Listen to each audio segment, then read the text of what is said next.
السلام علیکم ورحمۃ اللہ وبرکاتہ نحمده ونصلی علی رسوله الکریم اما بعد فاعوذ باللہ من الشیطان الرجیم بسم اللہ الرحمن الرحیم۔ آج ہم 27ویں پارے کا خلاصہ بیان کریں گے۔ 27ویں پارے کے ابتدا میں سورہ ذاریات کا سلسلہ چل رہا تھا، سورہ ذاریات کے متعلق بیان چل رہا تھا، اور 26ویں پارے کے آخر میں حضرت ابراہیم علیہ السلام کے مہمانوں کی حکایت بیان کی گئی تھی، جو در حقیقت قوم لوط پر عذاب نازل کرنے کے لیے متعین ہوئے تھے۔ اس قوم پر جو عذاب نازل ہوا اس کی طرف اشارہ ہے، پھر حضرت موسیٰ علیہ السلام کے قصے کی طرف اشارہ ہے، پھر عاد و ثمود اور قوم نوح کے انجام کی طرف اشارے کیے گئے، پھر آسمان و زمین کی تخلیق کی طرف توجہ دلا کر ان کو ایک خدا کی طرف بلایا گیا ہے۔ توحید پر ایمان لانے کو کہا گیا۔ کفار کی اظہار ثانیہ جو رسول اللہ صلی اللہ علیہ وسلم کو دیتے تھے، اس پر رسول اللہ صلی اللہ علیہ وسلم کو تسلی دی گئی کہ آپ فکر نہ کریں، آپ پر کوئی الزام نہیں، آپ صلی اللہ علیہ وسلم تبلیغ کرتے جائیں۔ آخر میں کافروں کے لیے دوزخ کے عذاب کی خبر دی گئی۔ پھر اس کے بعد سورہ طور شروع ہوتی ہے۔ سورہ طور کی ابتدا اس سے ہوئی کہ اللہ تعالیٰ نے فرمایا کہ کوہ طور کھلے ہوئے کاغذ پر لکھی ہوئی اس کتاب کی اللہ تعالیٰ نے قسم کھا کے کہا، بیت معمور کی، آسمان کی اور سمندر کی قسم کھا کر اللہ نے کہا کہ قیامت ضرور آئے گی اور کفار کو بھی عذاب ضرور ملے گا۔ اس دن ان سے پوچھا جائے گا کہ بتاؤ کیا یہ جادو ہے؟ البتہ مومنوں کو جو ایمان لائیں گے ان کو طرح طرح کے انعامات ملیں گے اور وہ بہت خوش ہوں گے۔ اس کے بعد کفار کے شکوک و شبہات کو دلائل کے ساتھ رد کیا گیا۔ حضور صلی اللہ علیہ وسلم کو تبلیغ جاری رکھنے کا حکم دیا گیا۔ حضور صلی اللہ علیہ وسلم کی حفاظت کا اعلان ہے۔ پھر نماز کے اوقات بتلائے گئے۔ اس کے بعد سورہ نجم شروع ہوتی ہے۔ سورہ نجم میں کی ابتدا میں ستارے کے وقت غروب کی قسم کھا کر کہا گیا کہ رسول کریم صلی اللہ علیہ وسلم غلط راستے پر نہیں ہیں، اور حضور صلی اللہ علیہ وسلم اپنی خواہش سے اپنی طرف سے باتیں نہیں کرتے، بلکہ وہ جو کچھ بھی ارشاد فرماتے ہیں وہ سب وحی الہی ہے۔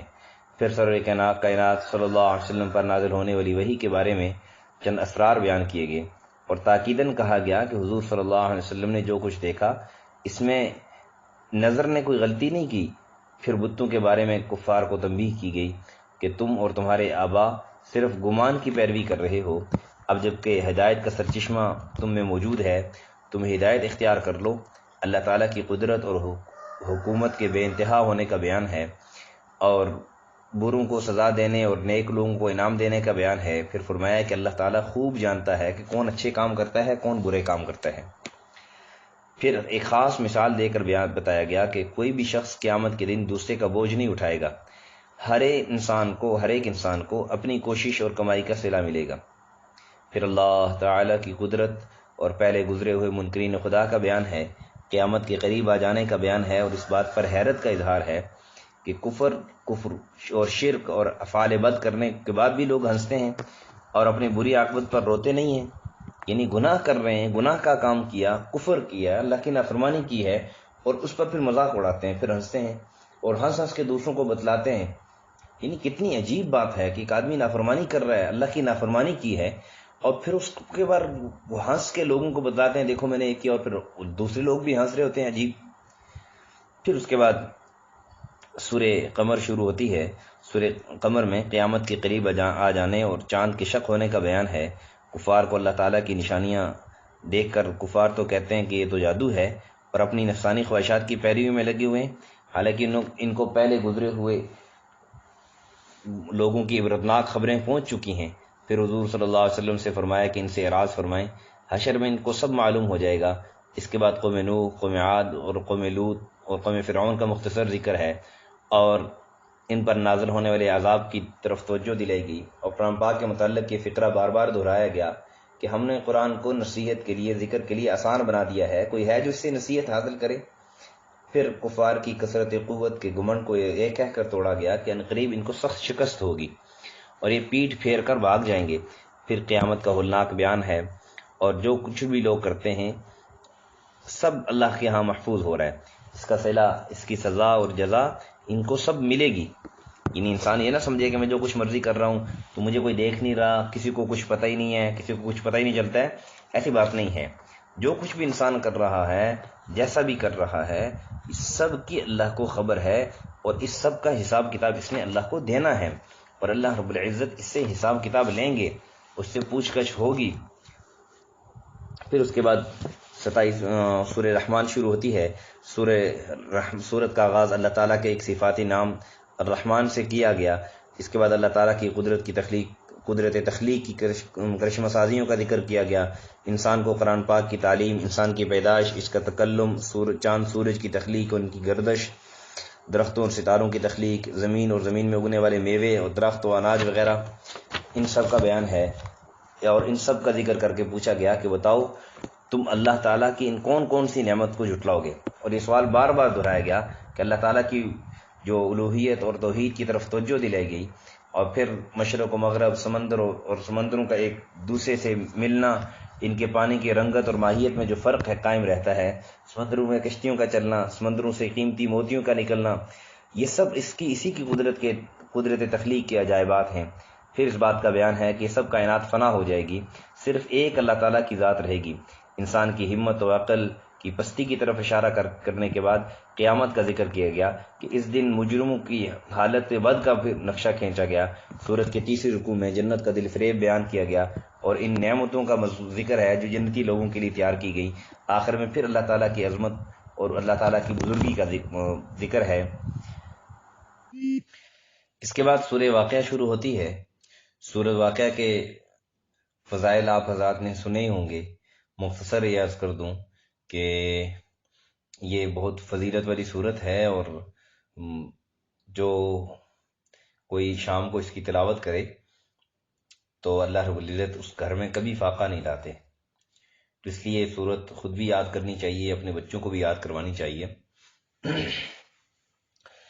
سورت کے شروع میں قیامت کے واقع ہونے کے بارے میں شک دور کیا گیا، پھر قیامت کی کیفیت بیان کی گئی کہ اور حشر میں جس طرح انسان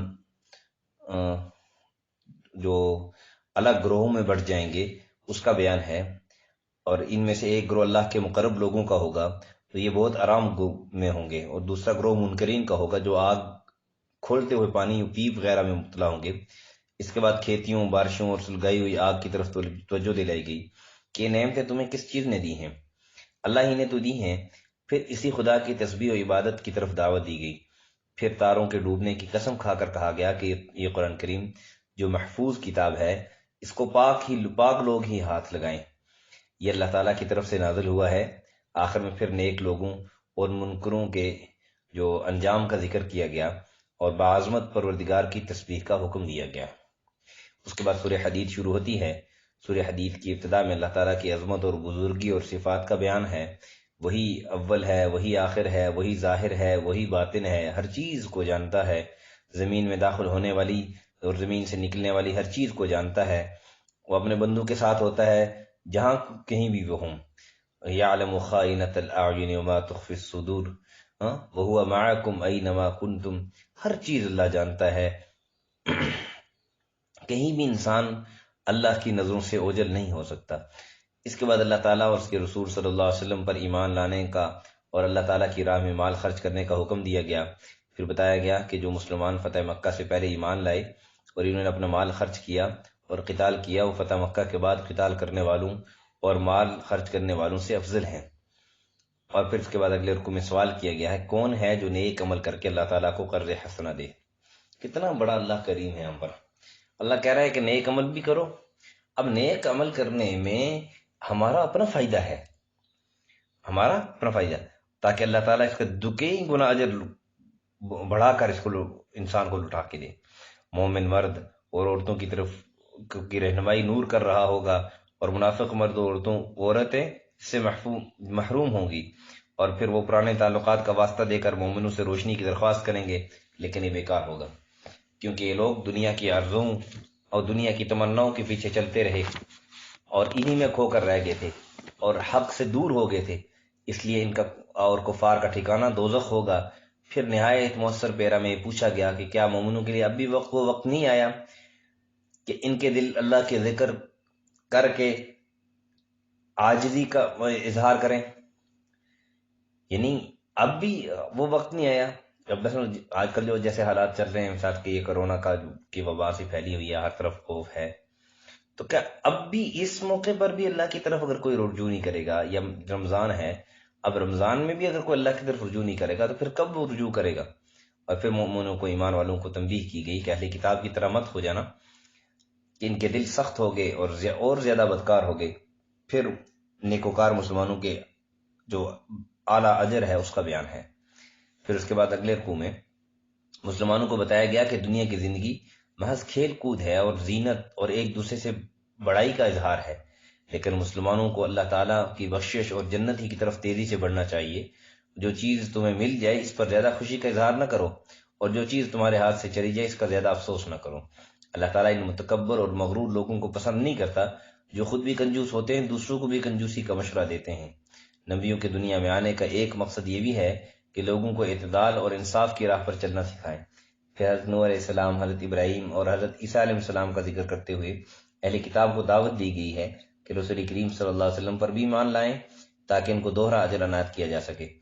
تمام فضل اللہ تعالیٰ کے ہاتھ میں ہے، وہ جس کو چاہتا ہے اپنا فضل دے دیتا ہے۔ یہ تھا 27ویں پارے کا مختصر خلاصہ۔ اللہ سے دعا ہے کہ اللہ تعالیٰ ہمیں سمجھ عمل کی توفیق نصیب فرمائے۔ وآخر دعوانا الحمد للہ رب العالمین۔